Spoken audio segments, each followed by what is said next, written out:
a classroom of discovery. And just a minute, I have to close that. Yeah, I think you're going to have a good time. I've been having a good time because we have been talking with one another about a half an hour now, and learning a lot of some of the tricks that Kirsten is going to share. As a participant, the way we manage it is to have everybody just keep their mic off during the session, and then raise your hand, the electronic hand, if you have something you want to say, and that works. So people, it gets a lot of echoing if you don't do it that way. So we're anxious to have you speak, but if you just kind of make sure that when the whole group is together, that the mic are off. Then the session, I kind of took what Kirsten had said. I'm afraid I didn't tell you who I am. I'm Margaret Hill, and was the lead person in organizing the thing today.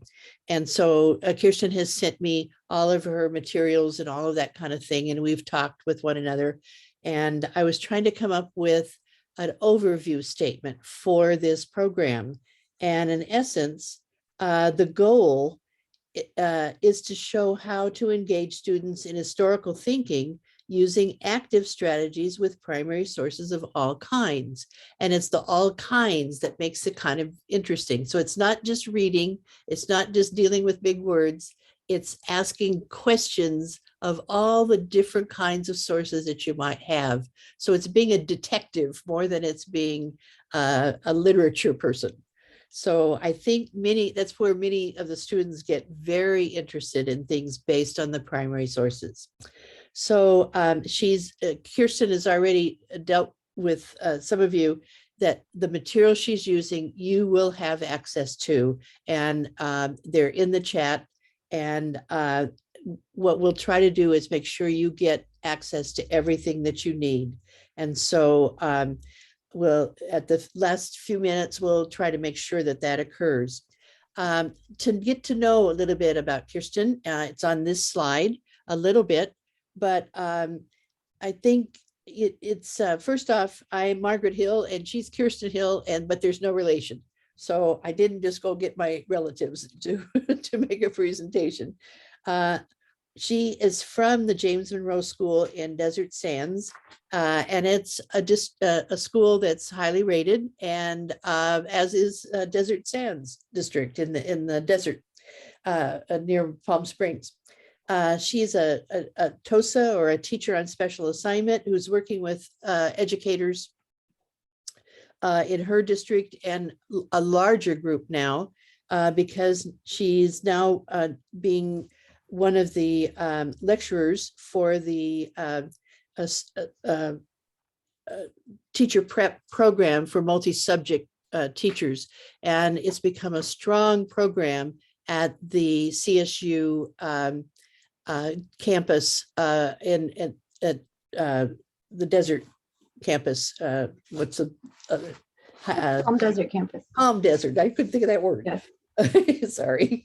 And she is a representative, and her last but not least is she is the representative for our region. Council for Social Studies is ICUS. The state region is CCSS, California Council for Social Studies. She represents our region on the board of directors for the Council for Social Studies. So we're really proud to have somebody who is a great teacher. She helps other teachers, and then she represents us all at the same time. So go for it, Kirsten. We're going to have a great day. Well, thank you, Dr. Hill. I hope that the AVID strategies, anyone, by the way, raise your hand or write in chat. Are you an AVID school, or have you been AVID trained? I will be bringing some of those great strategies in. I see some nods out there. And also I have had extensive training with English learners. So I'm going to bring that in here as well, because I know that as Californians, we need to reach all means all. And in all of our classrooms, we have students with diverse needs. So, and my aim is to reach both elementary and secondary. I've got secondary colleagues that I conferred with when I created the presentation. So I hope that no matter your experience level, you'll get something out of this on how we engage our students more fully with primary sources. So the objectives today there are three. We're going to gain strategies to inspire your students to think like a historian while analyzing primary sources. We're going to learn how to locate and engage students with primary sources for your grade level and topic. See, half of us have already accessed Library of Congress, but I'll also show you some additional ones. We'll learn how to locate the relevant kinder through 12th grade trade books that might reflect your students' area of interest, but more importantly, also pair with some of those primary sources so that you can enrich their knowledge of the topic and also to build on their cultural capital. These are great books. I can't wait to share with you. Again, the link is in the chat. And if you're just joining us, I'm going to put that link in the chat for you right now so that you can fill out your participant information. And while I'm doing that, I'm going to fast forward a little bit. And go ahead and look at the agenda as I put that link in our chat for our new participant that's just joined. And I'm also going to make public right now all of the informational resources that I'm providing during this webinar. It is a one-pager in the spirit of AVID for those of you who are AVID trained. So if you've just joined us, the links are now in the chat to provide me with a little information about you so that I can learn what level do you teach. I can learn about your familiarity with primary sources and the resources I'm about to share. And also take a minute to look at the one-pager that I put in the chat. We'll go over a few of these instructional strategies, but most importantly, I hope that that one-pager you can take away. It's public, you can share it with colleagues as well. I give credit appropriately to Dr. Priscilla Porter, who shared many of those ideas and resources with me as well. So we will get started. First, we're going to start with why. Why primary sources? I'm preaching to the choir with half of you because exactly half on the respondents have used them before. But we're going to go first with a concrete definition. A primary source is a source created by those who participated in or witnessed the events of the past. I know for students, they have a hard time defining primary versus secondary, especially with my pre-service teachers. A secondary source is created by those who derive information from a primary source. So some examples of a primary source, as Dr. Hill alluded to, it's not limited to just one type. There are many. It could be films, artifacts, drawings, oral histories, diaries, photos, artifacts. But since we're in Zoom, we're going to look at images for this one. But the skills and the strategies we're using will be transferable to different primary sources that you might look at. And of course, a secondary source could be a textbook or an article. And if you've ever read that book that Dr. Hill put in the flyer for this, Examining the Evidence, you probably also know there's some slippery sources. Some are primary, some are secondary, depending on the purpose for which you're using them. But for the simplicity's sake for a webinar, this is just the simple definition we'll go with today. So why teach primary sources? Could I pick on one volunteer to be my example? Because as I told you, I'm AVID trained, and if you've taught in Zoom, you know it does not work for everyone to unmute and to speak all at once. So to engage our students and to keep them accountable, because we've been talking a while, we want student voices. Would anyone like to unmute to be my student who reads just the parts in blue? I'm just looking for one volunteer to unmute and read the blue parts. Just raise your real hand and I'll pick on you.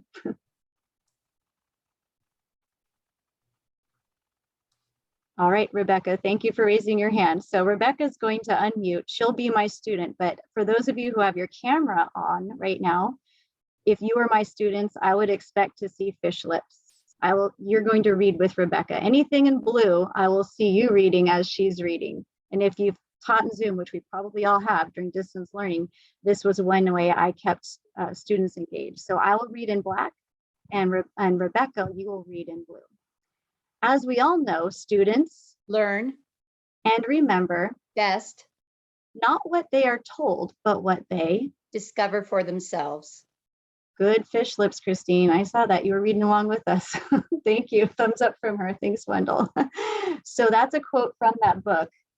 We know that just telling them what they need to know for history is not going to work. We need to design. We are architects of deeper learning as educators. Design an experience for students to discover for themselves. And primary sources are the best manipulatives with which students can do that. So now looking at the next paragraph, would anyone like to volunteer to be the student for the next paragraph? All right, thanks, Wendell. You'll be the student. So you're in blue, but I want Dr. Hill, Christine, Rebecca. I should still see you reading fish lips. All right, thank you, Wendell. Students need to become visually literate, that is to develop the, ability to look at an image, analyze it, and decode it. Students need to read the images in the same sense that they read text, and often the same skills. are involved. So it is really interesting to me to see, wow, the same high-level skills involved in reading and decoding text are going to be used when we read and decode a primary source. Here's an example of that. In that book that I had just shared, Examining the Evidence, Robin J. Fogarty, she's one of the authors of How to Teach Thinking Skills Within Common Core. Of the 21 thinking skills, a conversation with students learning about primary sources, that would ask students to use at least the following skills. That's many of those 21 skills. So we're not going to take time to place those on Bloom's taxonomy right now, but you get the idea that if an administrator were coming to evaluate your lesson and you are choosing primary source analysis, certainly in a post-conference, you could argue for some high levels of rigor that have just happened in your classroom, because there's so many high levels of rigor you can reach depending on the questions you ask the students. So today's activity will involve how can we craft the right questions to ask students when we look at primary sources?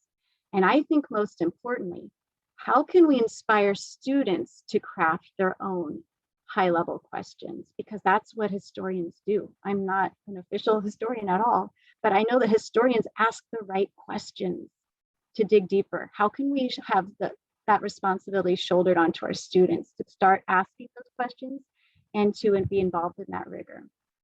So let's look at two different ways to engage students with primary sources. In our little form, I can see that a couple of us have used the Library of Congress. Still three people have. So I'm going to encourage you, if you're joining us late, as Dr. Hill said, let's make this an informal conversation among colleagues. If you have dug deeper with these and you'd like to unmute and share what has worked for you, then please do so. But I'm going to share one way that I think works because it maximizes student engagement and student accountability, but also gives scaffolding for our English learners and kids that need our support and aren't ready to do that on their own. So like I said, if you're familiar with the Library of Congress tools, I'm going to click on the templates. Those again are in that one page of resources that I've shared with you. I'm going to click on that now so you can see. This is the Teacher's Guide and Analysis tool. Just a quick thumbs up or type yes in chat. Have you clicked on and used these different types of tools before? No? Okay. This I think is amazing because the way you read a text is not necessarily the same way we would read an image or an artifact or a map. I was talking to a colleague who teaches history at La Quinta High School this week, and she said, our goal right now is we want students to really analyze documents. And so she thought it was great that we could customize one of these tools. There's one for analyzing text. And I took that one and I thought, you know what, this is great. But I want to bring it to, let's get an example. Today we're looking at analyzing photographs and prints. This is what it looks like on the Library of Congress website.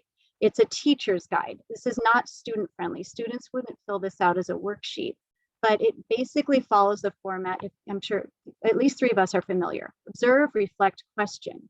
And those are not in that order. It becomes an organic process. We go back and forth between the columns, and it gives you ideas of how to ask deeper questions with students.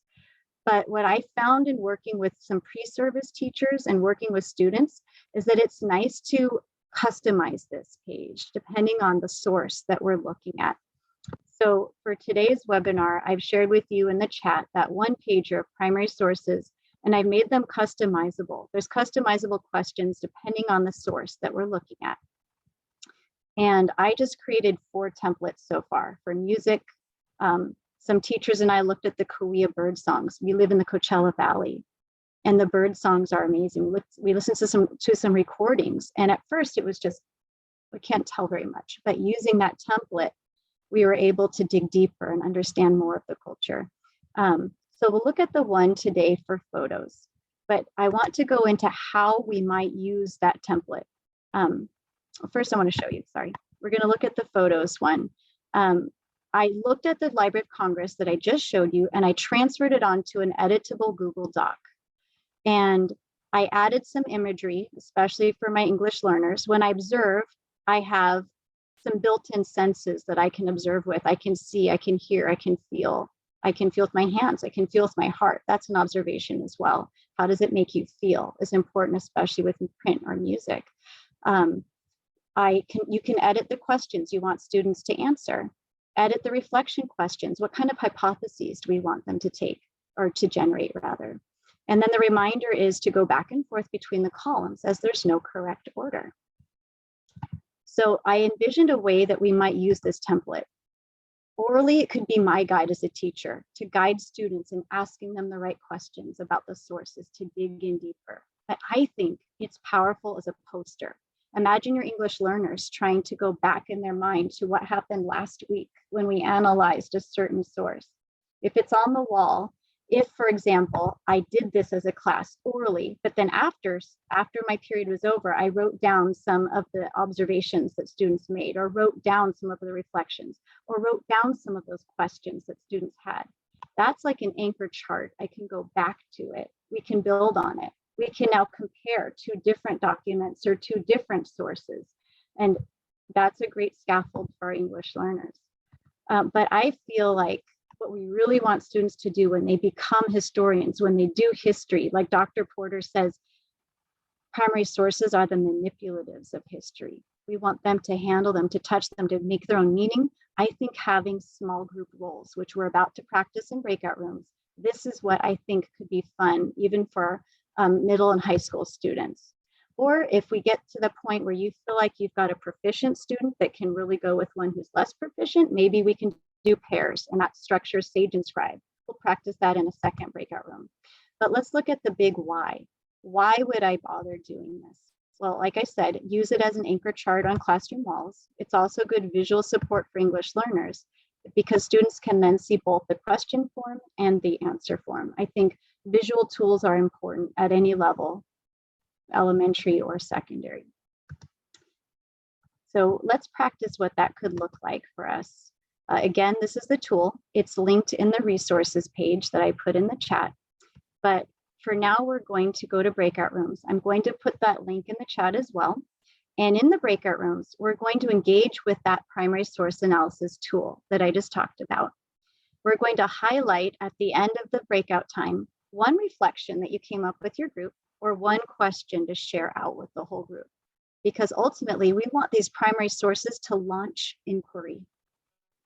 If we start a lesson or a topic or unit with a primary source and the kids really get deep into it, if that can launch some genuine inquiry, then we've done our job to spark our students. But I also acknowledge that some of us in this room have used this a lot. If this is old hat for you, you've already used these primary source analysis tools. Perhaps this extension activity might better serve your students because they've already been using these tools. Your students know how to use them. If that's the case, I'm challenging you, or in spirit of UDL, I'm giving you a choice if this is what you prefer to do. Change the level 1 questions that you might come up with, those right there questions, to a level 2 or level 3 question. So as part of my AVID training, we looked a lot into Costa's levels. What is a level 1 question? Hold up one finger if you would humor me and point to your pretend page. A level 1 question is right there. You can find the answer. I might say, what is the teacher holding in that image of the classroom? Well, the answer is right there. You can see it. A level 2 question would be 2 fingers. So you can humor me, put up 2 fingers. 2 fingers, a level 2 question. It's both on the page, but also you might have to make an inference. So it's on the page and in your mind. That's level 2. You might have to infer. You might have to compare. You might have to do something off the page. It's a little bit deeper. Level 3, I don't have a third hand, so we're actually going to use our foot, which I'm not putting in Zoom right now. It's 1 finger on the page, 1 finger on my mind. And then the foot to kick it out the door, apply it to the real world. That's what I would call a level 3 question, something that's bigger, beyond this image, beyond this primary source. How is this applying to the real world? Or how is this applying to the larger topic? And this is where we can really launch into inquiry. So if I did this activity with some 5th graders, and I tell you, it was hard to get them to ask questions. Ironically, it was easier to have kindergartners ask questions. I think students like to hear answers. Some of them don't like to take the risk for questions. So this flip book that I put at the bottom of this slide, again, you have access to the slides in the resources that I put. This flip book is awesome for your students, and it's accessible for you as well. If you're encouraging students to ask those higher level questions, which are on the 3rd column, I'll go back and show you. The 3rd column of our primary source analysis tools, where we want kids to ask the questions. Costa's levels of questioning will help them ask deeper and better questions of the source, and that could really launch powerful inquiry and discovery in the classroom. So this is the Costa's levels of thinking flip book.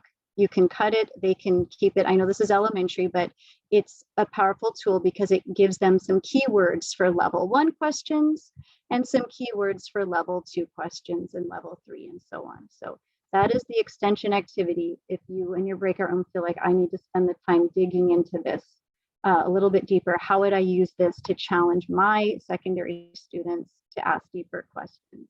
One activity would be this. If your students have come up with who was, what did, where was, those questions, change that level 1 question to a level 2 question, then change the level 2 question to level 3. It could still be around the same core information. So going into breakout rooms, so it took me long to explain that little extension activity, but the slides I'm going to put in the chat, the slides look like this.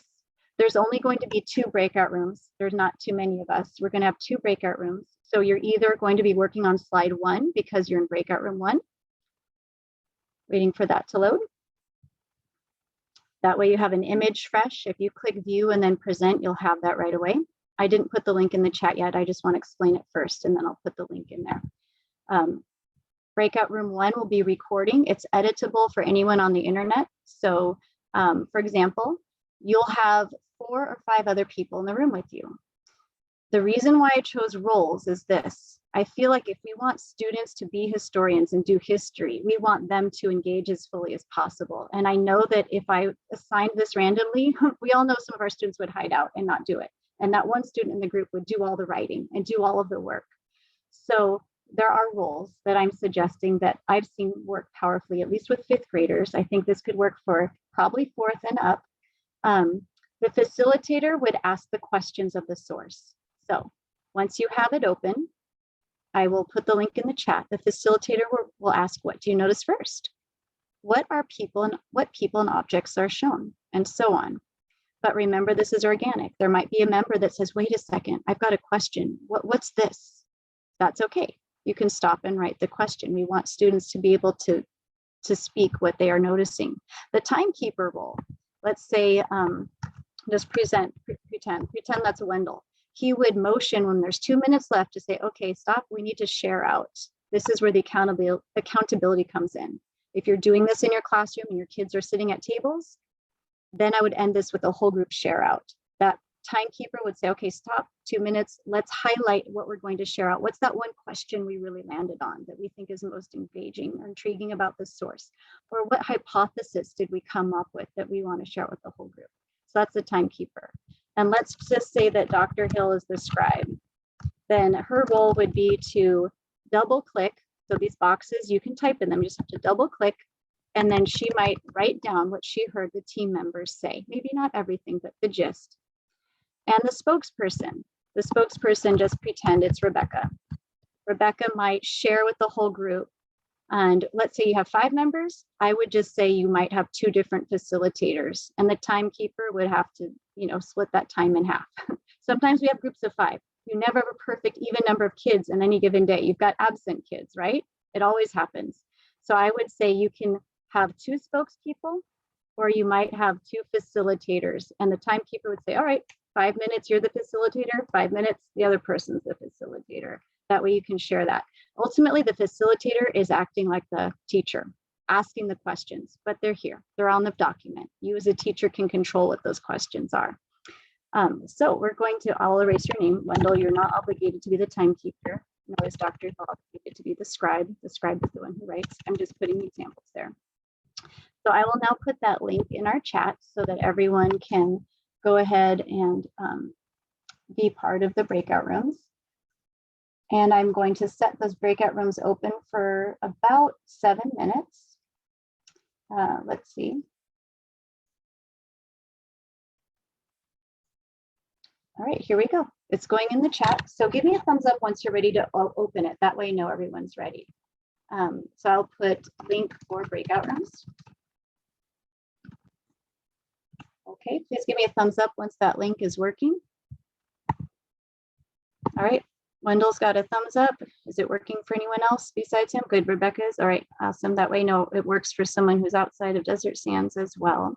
All right, so you've got that. I see Wendell has popped on. I'm going to make sure that we've all popped on. Someone anonymous has popped on. That's great. Okay. So I will stop sharing so that I can create breakout rooms for us. Here we go. We'll do 2 breakout rooms. Let's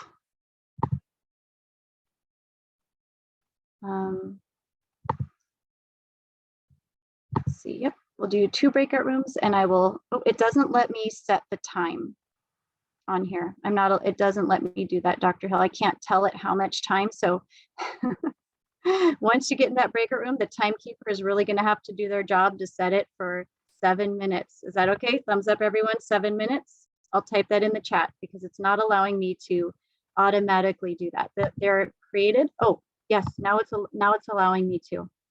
Okay, so we're going to set the breakout rooms to close after 7 minutes. And again, I will pop in there just to ask any questions. But before I do, does anyone have any questions about what we're doing with our roles in our breakout rooms?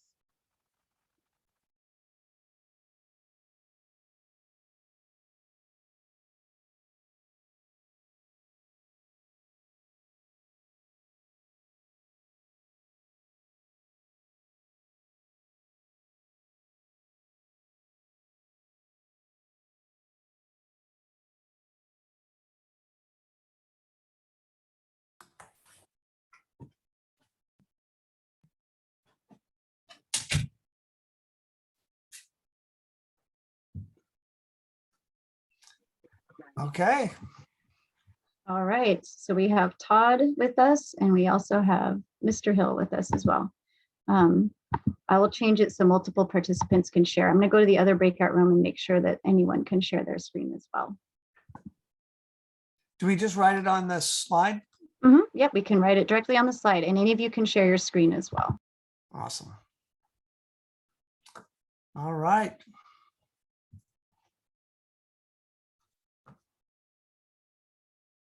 Looks like there's 3 of us and 4 roles.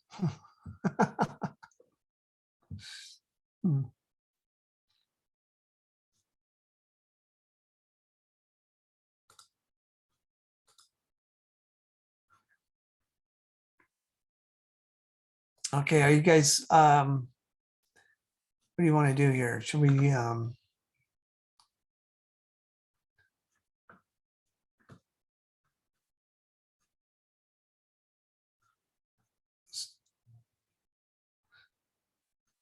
you want me to be the facilitator?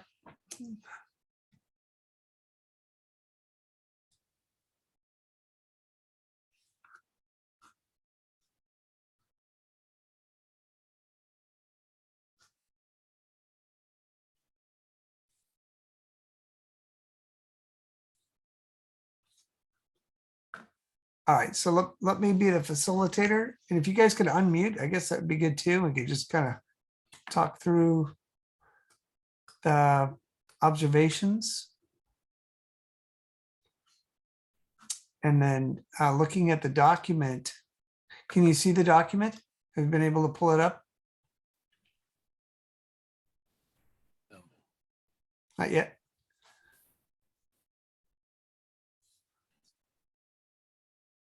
It's like a schoolroom picture. It's in the slide deck too.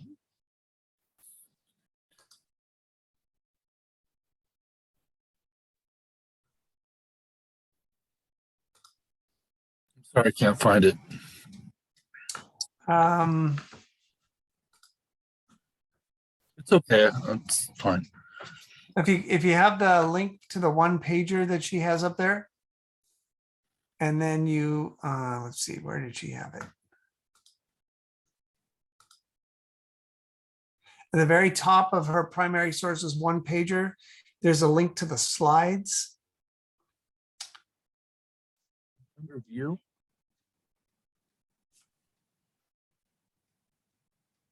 It says slides. The link is the slides. And then you go down in the slides, you'll find the pages for the breakout rooms, I think.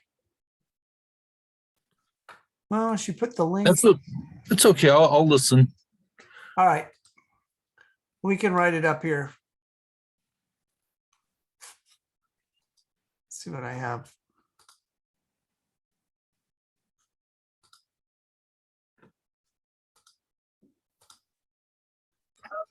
And then Okay. Rebecca, what would you like to do? Well, since you have your screen open, and I don't think I could be the scribe.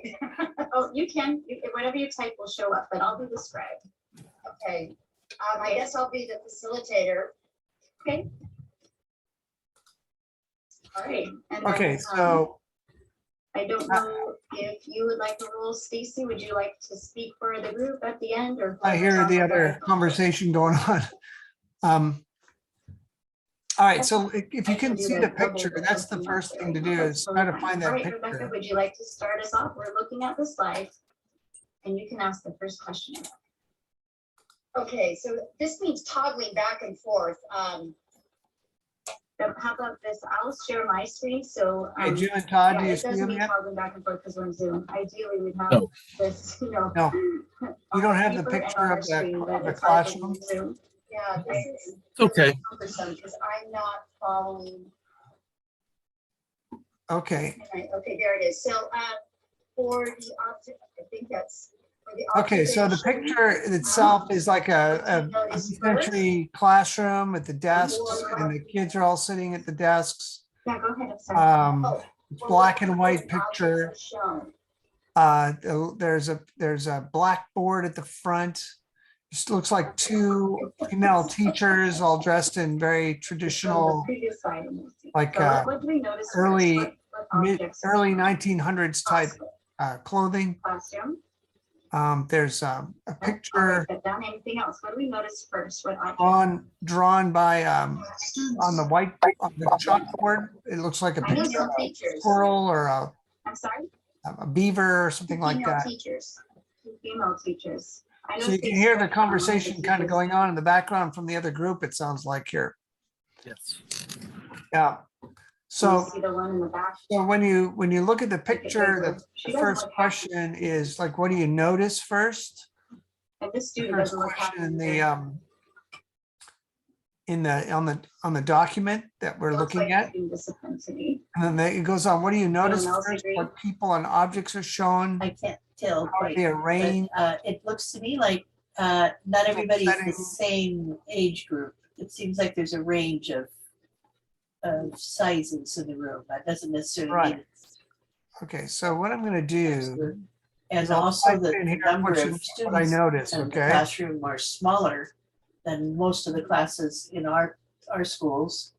And they've got two people in leadership with the teachers, which is Right. better. Maybe the class size we should ask about. It looks like a very homogeneous class, Good observation. including the teachers, Right. but it's kind of hard to see the images that large. They've Yeah. got rabbits on their desk. They do. That would be my question. Why do they Oh. have live rabbits on their desks and why do some kids have them and some don't? I see Ah. that now. Okay. I didn't notice that. So they Oh, must the be science class, there's something like, animal pictures up on the front. Well, the breakout room's about to close, but I'd say this leaves us with questions. When was this? Is this a classroom today, long ago? No. It's Early 20th century, Mm-hmm. Right. I wonder based if on dress. Okay, based on her guys. dress. So, we'll just kind I'll of have to figure this fill in our out because I think you styles. overheard a lot of the conversation from the other group But they're all about in the rows and they're not. the as big as document. some of our We'll just leave the classes. breakout room, I guess, and go back to the main room and we'll figure it out as we go. Right. Charlotte Moore. We're gonna go back to the main session now.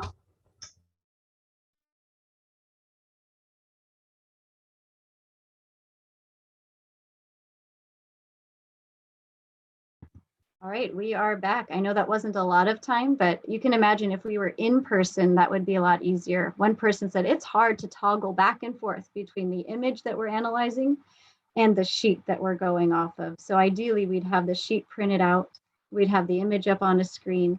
And one article I read said, we need to make sure that kids have it in their hands. It's a tactile experience. I would print it out for them. But ultimately, the more we ask those questions, the more kids get comfortable with asking them. And it hopefully will be innate for them to start asking those hard questions about the source. That's what we talked about in our breakout room. We had a lot of questions. What's on their desk? Why do they have rabbits? Is this science class? What kind of class is this? What did breakout room 2s think? Breakout room 2 had some trouble just getting to the document at first, but I think we looked and noticed that it's a historical black and white primary source picture first. And then we also noticed the drawings on the blackboard with that looks like a beaver or a squirrel or some other animals.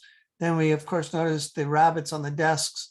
So presuming then the question is, what do you think is being taught in the classroom? It's a science lesson, presumably, but that's about as far as we got. Okay, well, thank you for sharing. So I think that if we had had more time, our students could come up with some of their questions and maybe some of their level 2 and level 3 questions about that image. And this was our image that we all looked at. And I'm sorry, I know it's cumbersome when we're in a Zoom, but ideally, if we had our students doing this with the roles, they have different jobs. I would hope that then students would one day be able to more independently analyze a document or a primary source on their own. So moving right along, we didn't have time for extension activity. I wasn't sure who'd be joining us. I think that classroom culture is extremely important. So we're going to cheer for the members in your team. I think it's important to do that, even at the secondary level. I'll show you what this means. This is my Avid cheer wheel, and this is the disco cheer. Oh, this is really embarrassing. But we've been sitting in breakout room, and I think we deserve a cheer because, like you said, Wendell, it is hard to sometimes access that document and it's cumbersome in Zoom, but we did it, we persevered, and we engaged with that primary source. So this is the disco cheer. We do the Staying Alive dance as you sing, we did a good job, good job. So if you feel comfortable, you don't have to unmute, you say, or another way is that's the way, I like it. And you can let the kids stand up, and they love to do that cheer. So that is the disco cheer. And I think it's important after we do group work, as cheesy as it feels, there's some non-cheesy cheers in here for you secondary folks, just like sparkler cheer, sparkling for your team, or giving them snaps, everyone snapping. We need to do that because it's a lot of risk for students to take those roles with each other. But ultimately, I hope that more and more students will do those. So I'm just going to, in the interest of time, we've got 20 minutes left. I'm going to share this activity, but I don't think we're going to go in breakout rooms to do it. It's called Put Yourself in the Picture. And even if you teach secondary, I really think your English learners especially would love this activity. It's useful as a kickoff or an intro to a topic. It uses an engaging primary image or print. And this is what it looks like. I'm going to click on it and show you from the slides. This is how it looks. I'm asking students, I did this with some pre-service teachers, and this was one of their favorite activities. It's a structure called Sage Inscribe. Partner A would be the sage. Partner B would be the scribe to write down what partner A says. And they would engage with the primary source. Partner A would say, I see, and the scribe would write it. Then for the next one for here, they switch roles. Partner B would be able to be the sage, and they would say, well, if I were in this picture, let me give the example, I'm sorry. If I were looking at, we're actually going to look at the Boston Massacre. I'm going to fast forward and show you that one. If I were looking at this primary source, the Boston Massacre, then I might pick one of the figures on the page. And I might say, if I were this guy right here, what would I see? What would I hear? And those teachers were starting to see, oh, what would I feel? I'd feel the weight of my friend. I'm trying to hold him up. What would I smell? I might smell the smoke of guns around me. What would I hear? Probably nothing. There's a gun firing right behind my head. And they would engage themselves, putting them in the picture. And then they had a much more tangible experience, even though this is not really what happened. We're just saying this is Paul Revere's propaganda of what the Boston Massacre could have been like, but what senses did he want his audience to feel when looking at this picture? So the Sage Inscribe, I'm sorry, I didn't mean to unpresent. The Sage Inscribe structure is really powerful, especially if we intentionally set up our students so that they share one paper, share one pencil, and we announce the roles. One is the sage, one is the scribe. And if you have English learners, pairing them strategically with a non-English learner would really help. So what is it? It's the template I shared. It engages all 5 senses. And I would give one copy of the worksheet, and the purpose is to help students engage fully with the source. It works well with prints and photographs. And what I would do is give them a little copy of the list of sensory words. I put that in the slides so that as your kids looking at primary sources, sometimes they don't have the language to describe what they're seeing or what they would be hearing in that image. So I would give them a sensory details word list. I think in a history classroom, this is like the playing field. We learned skills in our ELA class, but in our history class, this is where like the basketball game is played. This is the playing field. This is why we have sensory details. This is where we apply our ELA skills. So I recommend having this as a go-to list, even in a history classroom. This is the basic worksheet. We're not going to go in breakout rooms, but my original idea was that we would go in pairs. One person would be the sage and the other person would scribe and write it out. It works best in person with one paper, one pencil, and we share it back and forth. But it's a powerful activity considering our English learners that need to engage. Let's be there in the scene. What was it like? And then I read another article. This would be a fun game for kids at any level. Oops, sorry, I didn't mean to advance. If you look at that photograph of the classroom that we just analyzed, you can play a hide and seek game. Pretend that you're hiding in a certain place and the teacher goes around and says, okay, who's hiding here? And, you know, on top of the teacher's head, and the kids kind of can look for close details. I thought that was an interesting game. We're not going to stop for a cheer right now, but we will after the next activity. I want to go ahead and give you some ideas of where we can find these primary sources. Dr. Porter had written a resource for engaging with primary sources. And for a few of us who have gone to the Library of Congress, it looks like this. If you're on the resources one pager that I put in the chat, you can access this as well. But it's really easy to look at primary source sets. I wanted to point out, if you haven't been here before, that it's organized not only by era, but also by recommended grade level. So if I teach 3rd through 5th grade, there are actually quite a few different sets that are recommended. When you click on one of them of interest, I wanted to also point out that below the many different types of primary sources that are recommended, you can also see toward the bottom, the teacher's guide. It gives you guidance, it gives you background. It gives also some activities that are suggestions for teachers for using these sets of primary sources and some additional resources as well.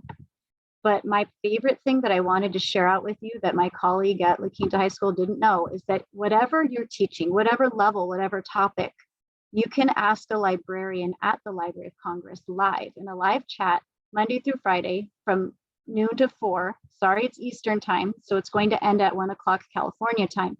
But at least during your lunch, if you can live chat and say, hey, I don't have primary sources that work well for this topic, and they can help you locate what you need, because I feel like this is crucial for making it come alive for our students. That is one thing I wanted to point out. And the second thing I wanted to show is that the National Archives also has primary source analysis worksheets as well. And the Smithsonian has an engaging students with primary sources guide. This would be for a couple of us on our forum who said you don't usually use primary sources. If that's you, I would start here. If this is brand new to you, maybe your one takeaway from the webinar is that you're going to engage with this a little bit more deeply, because it gives really great guidance on what to do with different types of primary sources, photographs versus oral history versus objects. And this is a great starting point if you're one of those who are relatively new to primary sources. So I just wanted to give a minute or two. Go ahead and unmute or type in chat if you have questions. See if you can, oh, I see. Do you happen to have the link to media literacy meeting? That's interesting. Stacy, can you tell us more about that? I didn't think I've seen that before. Or has anyone else seen the link to that? No, I'm sorry. I was trying, I meant to send it to Peg. Okay, Long got it. story, but I'm double booked and I can't find the link to the other No meeting. problem. And so I was going to watch this on recorded, and so Oh. sorry to interrupt you. No problem, no problem. I thought maybe that's a resource I don't know about, but Rebecca's Yes. hand is also raised. Rebecca, did you want to share something? Well, I have a question actually. With the resources for the Smithsonian's regarding objects, are they objects at the Smithsonian? That's a great question. I don't think I'm on that link anymore. Let me go back to it. I believe they're objects at the Smithsonian, which lends itself to being an image for your students. But my idea for that, and I did think about it, believe it or not, was if you see an object, you might need students to connect to the sensory experience. So would this be hard? Would it be soft? Let's go back to that sensory worksheet. Can you find something that might feel the same as this or be the same size in terms of scale for this? Because we couldn't bring it to our kids, but when I taught a Korea Indians unit, I had several things that I could bring in. But I think if it were at the Smithsonian, I'm sure they would give you the,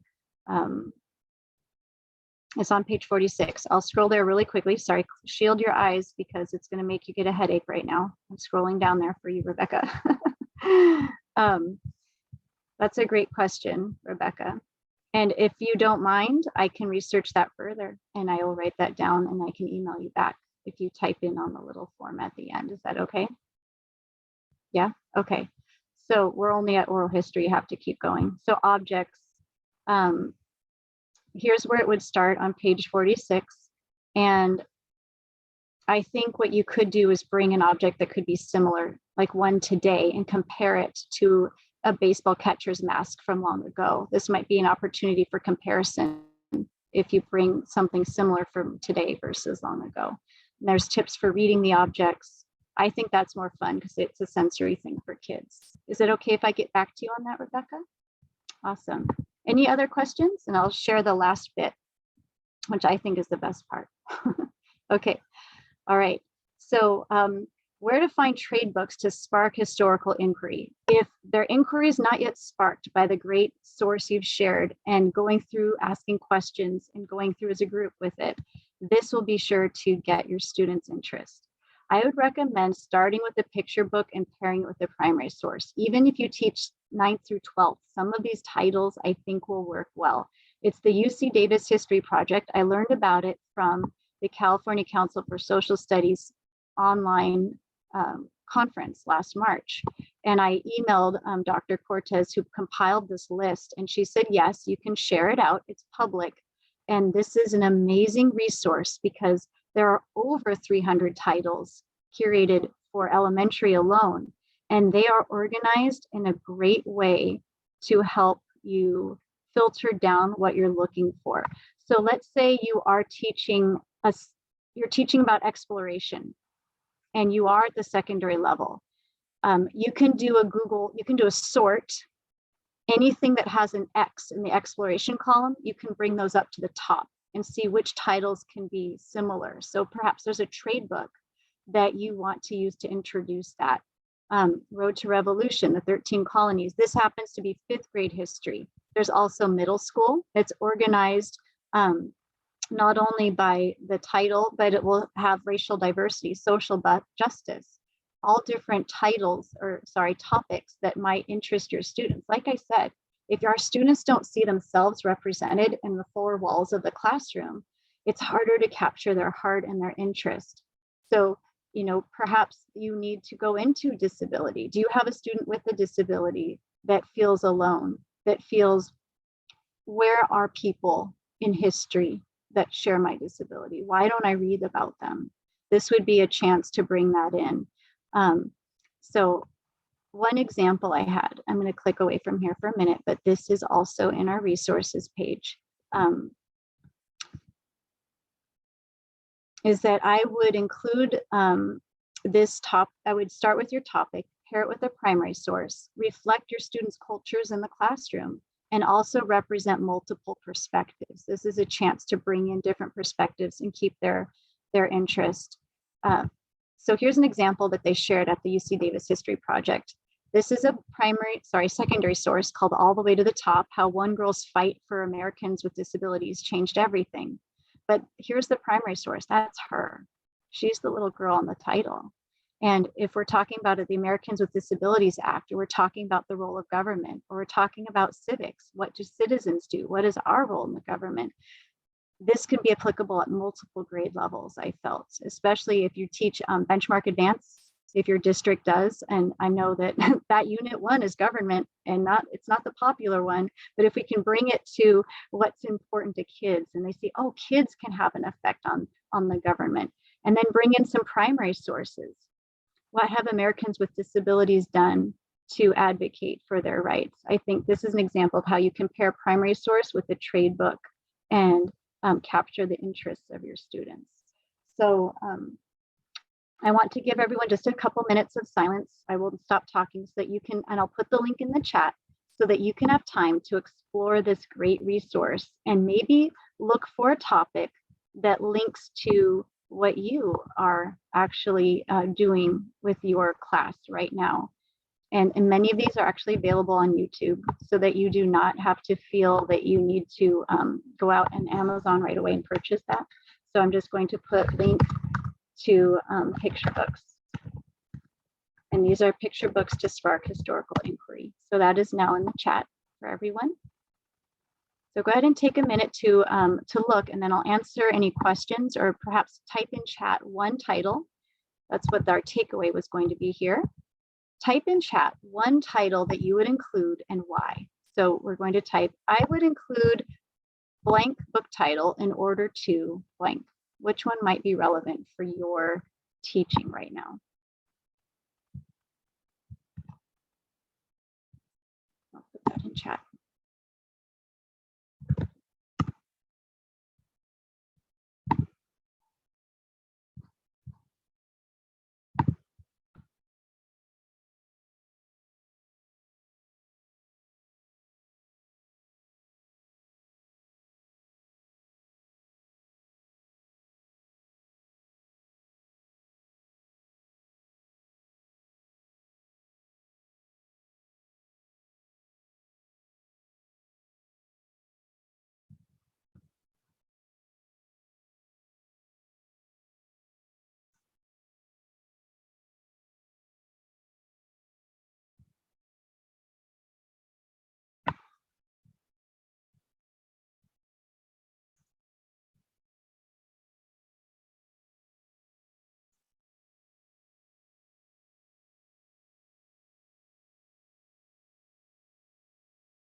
Okay, we're going to stop for general questions, but has anyone found a book that strikes your interest that you might link to something you're teaching in class right now? You can raise your virtual hand, your real hand, or just go ahead and unmute.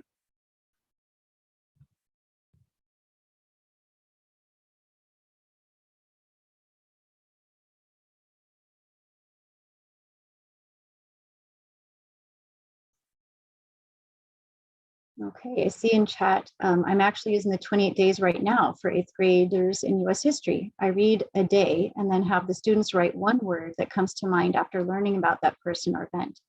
Then I have them pair share with their partner one thing they learned, and we go around the room and share everyone's one word. It's like an ad hoc person group poem that honors the person or event. I really like that.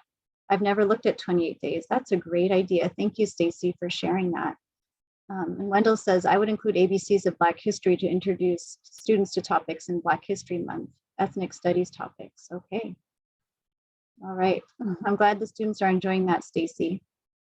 This I thought is just a wealth of books. If I needed to talk about one theme, then this is where I'd go. Even if you teach secondary, if you look on my screen right now, they've got books about perspective, cause and effect, causes and consequences, changes over time, comparing and contrasting, continuity and change, themes through history that maybe are hard because they're intangible, but these picture books make them more concrete. And of course, to prepare a primary source to go with it. Okay, great.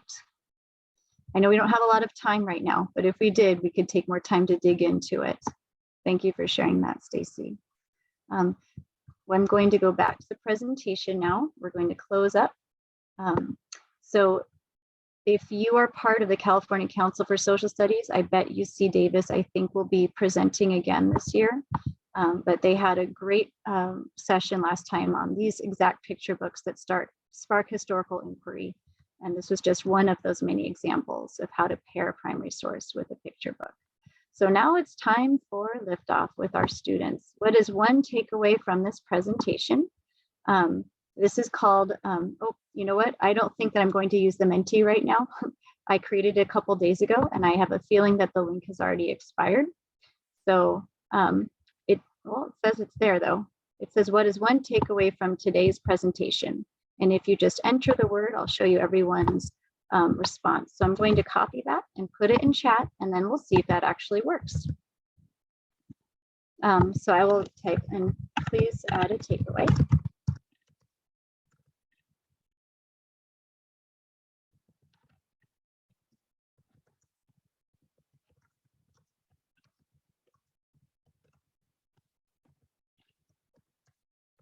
Does it open? Can I get a thumbs up if it's working for anyone? Awesome, thanks, Rebecca. Okay.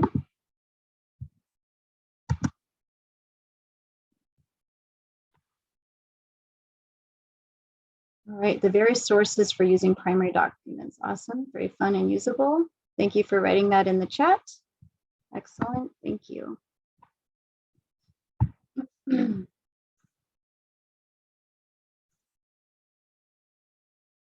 All right, great resources for using primary documents. Thank you. I'll see if I can open up the Menti if it allows me to. Does anyone have any questions? Besides, I will get back to you, Rebecca, regarding the objects. It would be great if we could have objects that we can have on loan to bring to classroom, but I know they wouldn't if they're historically significant probably, but I'd love to get concrete things in the students' hands. Oh, I see. The link to the results are at the bottom hidden in the screen. That's why I can't show you right now. Okay, I know that when you go to the Smithsonian, they often have these wonderful guide sheets that will guide students or people to a specific object. Like, for example, we're doing Lewis and Clark. So I'm thinking, oh my gosh, it'd be wonderful to have close-up photographs or visuals of the actual compass that Lewis and Clark used. I could bring in any old compass, but to have them see that one would be so much more meaningful. Anyway. Yeah, that's a great point. At least to bring in an actual compass from today, if you couldn't bring, you know what I mean? Like, bring something from today so they can compare to the picture of what it would look like from the past. They could hold it and make some more tangible connections. But here are the responses so far. We've got a few. They would be bigger if we had two that were exactly the same. But thank you for the feedback, everyone. I appreciate that. Thank you for your takeaways. I know that this is a whole mountain of resources I've given you. Hopefully at least one thing could be new, a way of engaging your students. I hope that you value your students as historians, because then they will value themselves. If we value what they think and we honor their questions and we honor what's important to them, then they will internalize that and they will start to see themselves as historians, not just as students. So if that would be one thing I could give, that's what I would impart to everyone for our students. So I want to say thank you to all of you for attending. I'd like you to feel free if you want to do the survey. I'm going to copy that link and put it right now in the chat. It's the last slide. If you have any type of suggestion for me, because I do want to be better as an instructional coach and as a teacher, I will gladly take any constructive feedback. I'm putting the survey link in the chat if anyone would like to add anything. But thank you so much for joining me on a middle of the week when we're all tired. I hope that you're excited to try some of these things with your students. So thanks for everyone for joining us. And Kristen, I think we all, if we could make it loud, we could make an applause, because it was just everybody learned that was here, and no matter how many years they've taught, it's just an amazing job you did. And you made us all want you to come back. I don't know what you call it when you were doing it on Zoom. It's not really the door that's open, but we'll get you a URL anywhere you want to be. And would love to share that. So it's really quite fun that to have somebody like you that's sharing and talking about it in a collegial way with teachers, because I think you're going to be kind of like the Pied Piper with people following a lot of the things that you have suggested. So just to let other people know, our By Teachers for Teachers program, the next one will be in April. I don't have a date set for it because we have the different districts do the spring break at different times of the year, and it gets to be complicated with setting all those up. But what I would really like is if there are members of our audience here that were, as they watched today, what was happening, if you have some ideas that you'd like to share in this kind of informal way of showing what happened with your students and what works and things you've learned by doing it, those types of things. If you have an idea, let's share it with other teachers, especially new teachers. And the grade level doesn't matter, because so many things that we were learning today from a person who works in the elementary classroom could be done at any grade level. And so that sharing and your ideas with each other is really important. And so if you have that possibility, every time I send something from ICAS, the email address is there. And so all of the documents that you've gotten telling you to sign up for this program, there's always that email there, and that's how you get to me. And I would be glad to talk with you. If you want to stay afterwards to share your ideas, I'd love that. I'm hoping to see a number of you at CCSS on the 4th to the 6th. Is when it's going to be happening this year. I think the big day is going to be the 5th, which is Saturday. And it's just an amazing amount of activity is happening from lots of sessions, all grade levels. You'll be hitting those. There will be outside speakers, keynote type speakers. There will be awards for the state will be there, all sorts of things. If you want to add anything to that, Kirsten, because you've been at those meetings more than I have. But it's a once a year chance to meet colleagues all around the state. And the last thing is, I just think we need an applause for Kirsten. So I'm going to turn my mute. I won't put my mute on. I'm just going to clap right now. And I hope the rest of you also. It was very, very, very interesting, the whole thing, and very well thought through. And I'll be thinking of this for quite some time, all the different ideas you came up with, because they applied across the board for everybody. And I appreciate it very much. And the ideas you were sharing as well, other Rebecca especially was very helpful. And Yes, thank you. I credit to Dr. Porter and others from whom I beg, borrow, and steal these ideas. I mentioned in the slides. That's what we do as teachers. So thank you for joining me as collaborators and as colleagues on, we're all on the same team to do what's best for our students. So thank you for your participation. It was nice to meet you all. And I will hang out here a little while longer. If anybody has an idea that they want to share and participate in this by teachers for teachers little group. We do it once a month, and it's usually at 4 p.m. And we'll try not to hit it against another major event happening, but that happened this time. Anybody want to volunteer? And Todd, Stacy? Stacy's not with us because she's at the other session. It goes for another hour.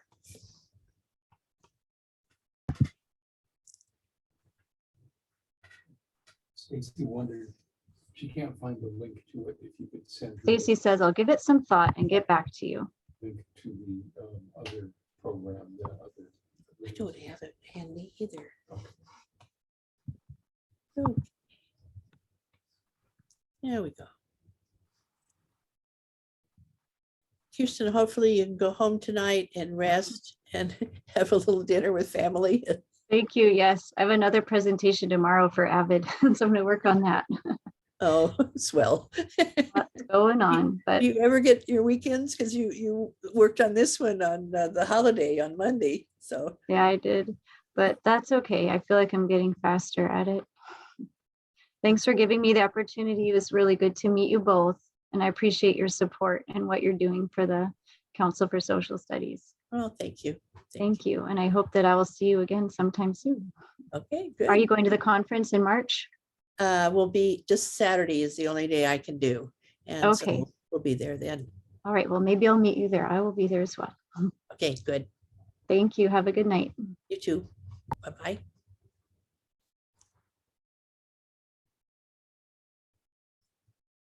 Okay, I think we have ended it.